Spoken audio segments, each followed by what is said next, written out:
military brat somewhat, because my dad was in the military. My dad met my mom in Korea when he was in the Army, but I was born in Lawton, Oklahoma, which is pretty funny to a lot of people, even though my accent may sound like I'm from Oklahoma or even more south than that.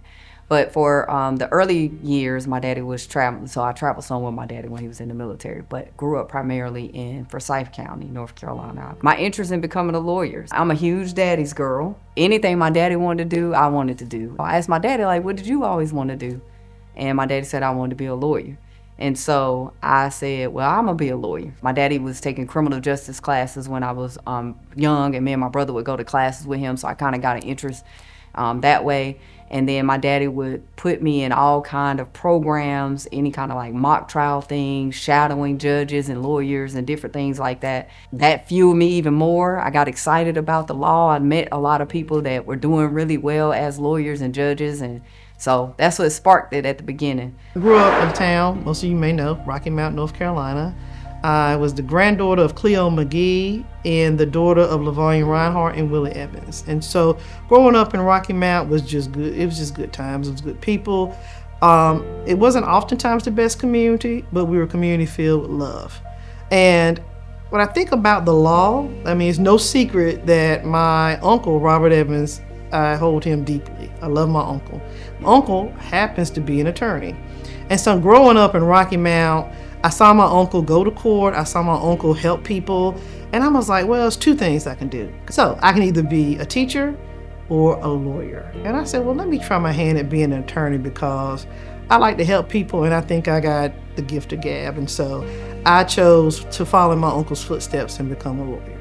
I cannot go without mentioning my mom. My mom came to this country as an immigrant from South Korea. As a young bride, with my dad, not knowing anything about being in the United States, and she had to navigate her way through all of that.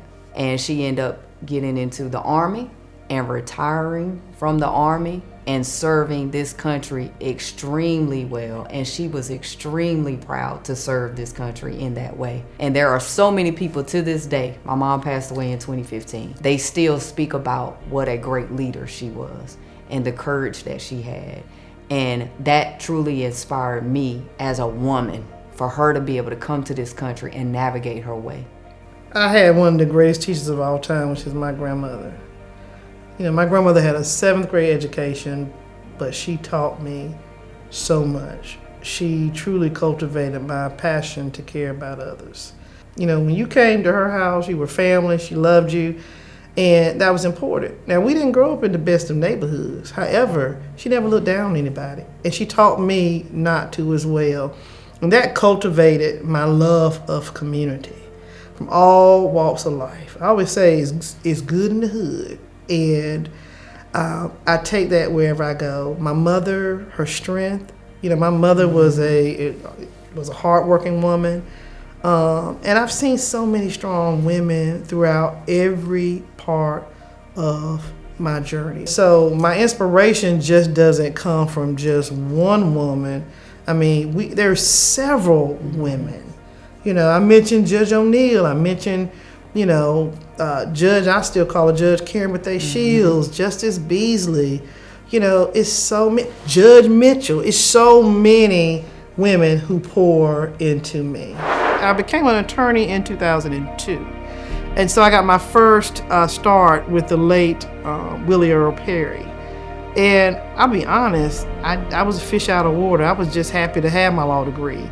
And I think I was that type. I was scared to ask questions. I just did things and sometimes it was wrong. But I will tell you, I was underestimated. I found my footing.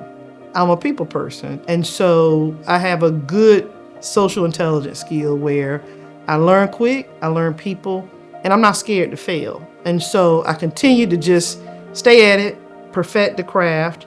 And you never can perfect the craft of being an attorney, but you certainly can get better at it. And I just kept going and going and getting stronger with each job that I found myself in. And then I got hired at the Durham District Attorney's Office in 2005. And that is what began the journey I like to say is Judge Reinhardt. As far as being inspired to become a judge, when I came to Durham, North Carolina in 1995, fresh out of high school, come here for undergrad, I came to what I didn't realize at the time was a mecca of just black professionals. I knew that the North Carolina Central University had a great law school and that I probably would end up being exposed to lawyers and different people. I had no idea that Durham was just full of just phenomenal black people. Phenomenal minorities. I remember meeting Dorothy. She was class of 2002. And so we are both in the same sorority, Alpha Kappa Alpha Sorority Incorporated. We took her under our wings. And Shamika, being her big old personality, of course, just when you get around her, she's so warm and inviting and so fun that you can't help but love Shamika, right? And so our relationship just grew over the years. We've been friends since I came into the law school in 1999. She had already been here a year before that. And just over the years, our relationship just grew and grew and grew. And we are truly sisters. She is truly my big sister in every right. I think about us in law school. We were on the same journey. I never envisioned, I'll be honest, that we would be here where we are. I mean, we are truly sisters in the law, sisters on the bench. And our journeys I'm amazed at where we are. And it's just beautiful to see. We do a lot of stuff together. It's so funny because a lot of people in the community, when they see us, they expect to see us together because we serve in a lot of ways together. We serve in our sorority together. There are different organizations that we serve together. Dorothy is special. It's kind of like that diamond that is just so rare, that has been just under pressure, but is able to shine and is able to just be so valuable to everybody. She's a phenomenal mother. She's a phenomenal wife. She's a phenomenal daughter and sister and auntie and godmom and friend and sorority sister. And she is one of the best judges I've ever seen.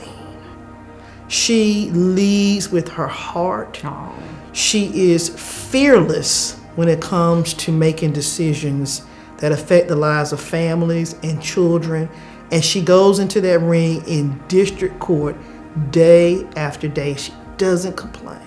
In the courtroom, you definitely want to be a person that listens for understanding when people are before you and you have to make a decision. And that those things that you listen to, you actually really take them all in before making a decision. And that the people that come before you feel when they walk away that they've truly been heard. And I definitely think you need to be compassionate because it's so important to me that when people come in front of me that they know I genuinely do care.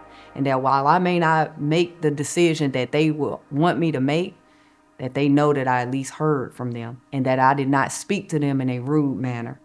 The people that I work with in the courtroom, the clerks, the deputies, everybody else in that courtroom, I'm going to make sure I'm going to be kind to them because we're working together. I just so happen to get to be in this seat, but we're a team and we work together.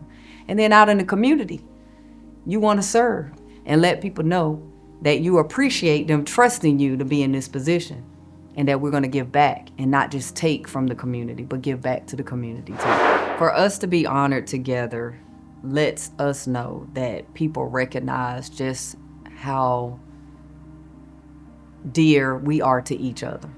Shamika and I don't do any service that we do in the community or anything that we do to get any acclaim. I mean, it's people who will say, where your twin at? Where your buddy at? Because we typically do and serve together. And so for us to get this honor together is just really icing on the cake and made it even that much more special because that is my sister. That is my big sister. And I have so much respect for Shamika and so much love for her. But there's so much about her that people don't know and how big her heart really is for service. That woman's schedule is absolutely busy and full, and she gets it done. And so it is such an extreme honor for me to be able to be served with my sister. especially when I know how important this is to both of us to just be honored by our own people. So to get this award at the George H. White Bar Banquet, I mean, I think about the rich legacy that George H. White gave to pretty much every attorney in the state after him, and particularly those attorneys of color. I mean, if you think about, I mean, he accomplished so much. He became an attorney. He became a representative here in North Carolina. I believe he also went to Congress during a time where Jim Crow was in full effect in this country. And he advocated for all people, but especially Black people, as the sole African American in Congress. When he was asked to serve another term, he decided not to serve another term because they had passed some legislation that really went against Black people's rights to vote. Our organization being founded in honor of a man such as him who fought so hard for Black people, and being the sole Black person to serve in that way took a lot of courage. And so that inspires me, and I know that it inspires other members of our organization, and we try to do everything we can to honor his name and honor his service and honor his legacy. And so when I think about his legacy that he wove, and I think about that coupled with the rich mosaic history in Durham County with respect to all of the excellence, with respect to Judge O'Neill and Karen Bethea Shields, Butch Williams, these are the shoulders in which Judge Mitchell and I stand on. And it was because George H. White had the courage to advocate, had courage to run for office, and we are all the beneficiaries of his legacy and hard work, and it is a great honor to receive an award at a banquet from an organization that's named for him.